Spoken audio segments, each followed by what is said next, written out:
Nuestra siguiente ponente, quiero que abráis así los brazos porque creo que se siente un poco rara en este ambiente. Viene de Letras de la Universidad de Granada. Ella es Maribel Tercedor y nos va a hablar de esos palabras sobre salud y lo que el cuerpo y la mente nos dice cuando nos comunicamos. Bienvenida. Muchas gracias. Muchas gracias a la organización de Desgranando Ciencia por permitirnos estar aquí presentando precisamente algo sobre lengua y sobre lenguaje en la comunicación científica. Y es que las palabras en la ciencia nos sirven para comunicarnos, para expresar sobre todo nuestra experiencia, nuestra vivencia con el mundo. Por eso cuando encontramos que alguien se comunica de vuelta hacia nosotros y nos responde a esas necesidades comunicativas, la comunicación está funcionando, como en ese prospecto de un medicamento para el dolor de estómago de un niño pequeño. La elección de léxico de términos que hacemos varía en función de distintas perspectivas. Si yo soy asmática, hablo simplemente como paciente de que tengo asma, pero el médico seguramente hablará de la intensidad de mi asma, o en los servicios de una compañía de seguros se referirán a un código numérico para tratar la enfermedad. Por lo tanto, eso nos hace pensar si esos términos son sinónimos, si realmente existe esa sinonimia, esa designación a través de distintas palabras para el mismo concepto. Bien, pues la sinonimia total realmente es la excepción. Lo normal es que las palabras alternativas que utilizamos para designar un mismo concepto se refieran a focos diferentes de información y respondan a distintas necesidades comunicativas. Así, por ejemplo, en esta entrada de Medline, referida a paludismo, encontramos referencia al parásito que lo causa o al sitio donde se suele contraer el paludismo. Por lo tanto, cada nombre que utilizamos para designar esa enfermedad se refiere a un foco de la información. Esto es lo que se conoce en lingüística como variación denominativa. La variación denominativa ocurre por muchos motivos. Algunos de los que vamos a mencionar son los siguientes. Por ejemplo, la referencia a epónimos, es decir, el nombre del creador, de la persona que dio por primera vez con una enfermedad, o incluso el paciente que primero se describió en relación con un concepto científico, con una enfermedad, o incluso también un personaje de ficción como el caso del síndrome de Pickwick, referido a un personaje de Dickens. También puede haber una motivación de tipo cultural.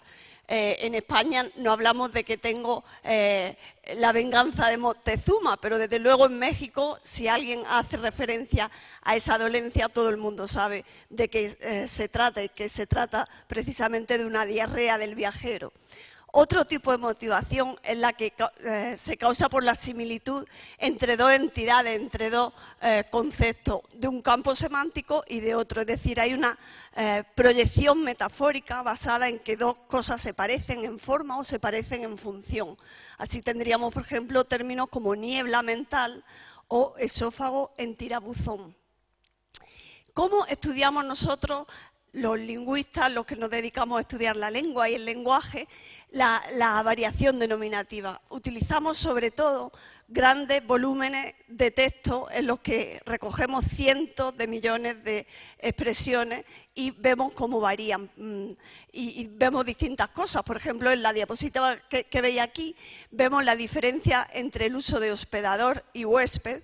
Hospedador sobre todo utilizado en el contexto del español de España y huésped utilizado en el contexto de otras variedades del español de Hispanoamérica. Esa es una de las aplicaciones de la lingüística de corpus, entre otras muchas.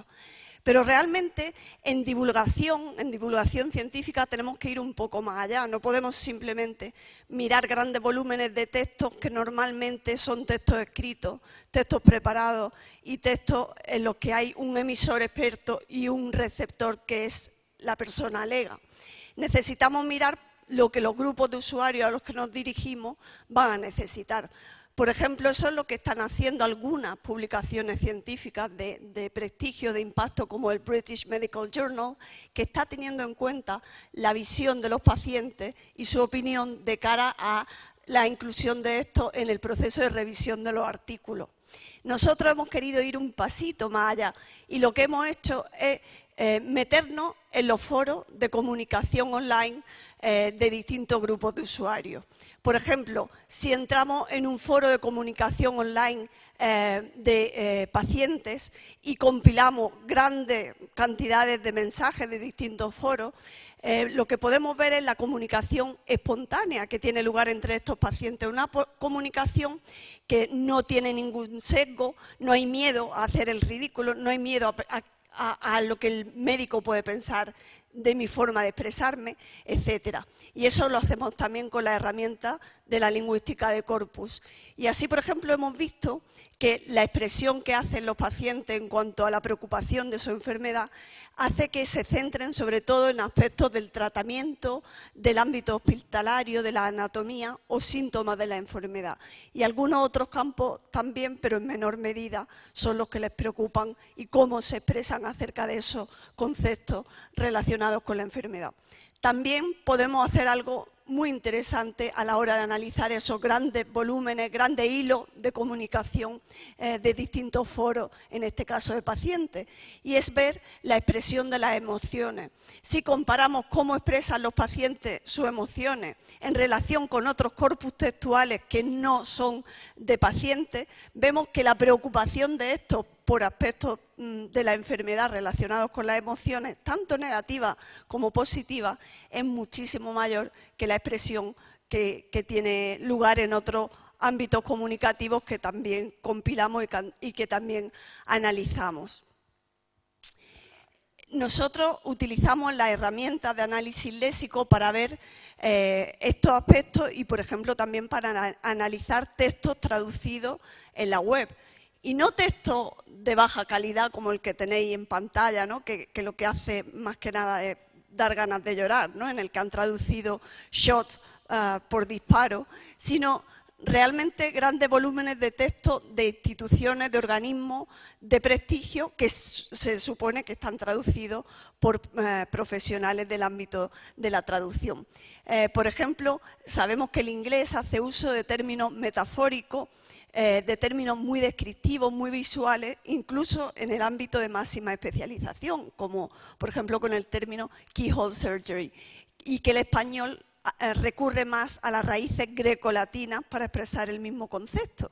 Pues bien, al analizar grandes volúmenes de texto procedentes de la CDC, de la FDA, de Medline, textos traducidos al español, y compararlos con textos originalmente escritos en español, vemos que la presencia de esos términos de origen greco-latino en los textos traducidos es muchísimo, muchísimo menor que en los textos originalmente escritos en español. Esto tiene una repercusión importante, puesto que tengamos en cuenta que la mayor parte de la literatura científica que los legos leemos sobre divulgación son traducciones. Por lo tanto, quizá nuestras costumbres vayan a variar en función de esta variación hacia otros mecanismos de expresión de los conceptos que no son los propios o los más propios del español. También hemos visto cómo en esos textos traducidos hay mayor tendencia a explicar los conceptos que la que hay en los textos originalmente escritos en español. ¿Cómo podemos también conocer mejor esa creación terminológica, esa diversidad o variación terminológica y estudiarla en mayor profundidad? Lo podemos hacer también a través del estudio de la imagen.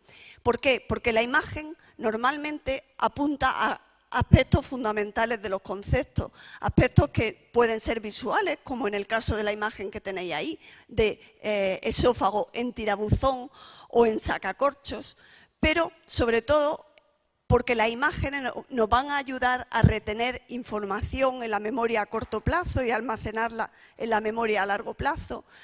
También porque al leer o al recibir información almacenamos esa información en forma verbal y en forma de imágenes mentales, y porque la visualización ayuda a nuestra creatividad. Por eso nosotros nos centramos mucho en el estudio de la imagen para estudiar la terminología y la variación denominativa. Pero ¿qué pasa con conceptos que a lo mejor no son visuales? Bien, pues esos conceptos también son interesantes desde el punto de vista de la imagen. Por ejemplo, si estudiamos imágenes del concepto tricofagia, vemos que en el caso de la primera imagen hace referencia a una de sus variantes denominativas, referencia al personaje de Rapunzel.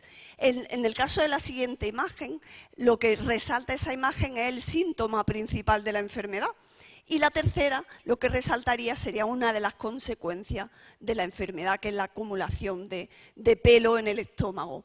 Por lo tanto, el estudio de esas imágenes nos va a ayudar a memorizar y a retener los conceptos y su información básica y relacionada. Es importante que tengamos en cuenta que también los conceptos abstractos se almacenan en nuestra memoria en forma de imágenes mentales. Si ponemos algo que hicimos, pusimos a un grupo de personas a dibujar cómo visualizaban la depresión y coincidían en verla como un callejón sin salida o como estar encerrado en una habitación. Si miramos textos divulgativos sobre la depresión, coincide esa imagen y esa expresión de la depresión en forma de confinamiento. Y si analizamos esos corpus textuales, esos grandes volúmenes de texto que nosotros recuperamos, vemos expresiones que precisamente señalan a estar encerrado o mirar hacia abajo como algo relacionado con la enfermedad, sentirse bajo, o en inglés to feel down, ¿no? Y eso es precisamente el tipo de imágenes que nosotros asociamos en la base de datos Barimed, que es una base de datos creada en el seno del grupo Lexicon de la Universidad de Granada, pero en la que participan distintos investigadores de universidades de Canadá, de Estados Unidos y del resto de España también. Y para terminar, simplemente animaros a prestar atención a cómo verbalizan la información los distintos usuarios. Si queremos llegar a todos en divulgación científica, tenemos que tener en cuenta cómo todas las personas expresan, porque esa expresión nos va a hablar de su motivación y nos va a hablar también de su perspectiva del concepto científico. Muchas gracias.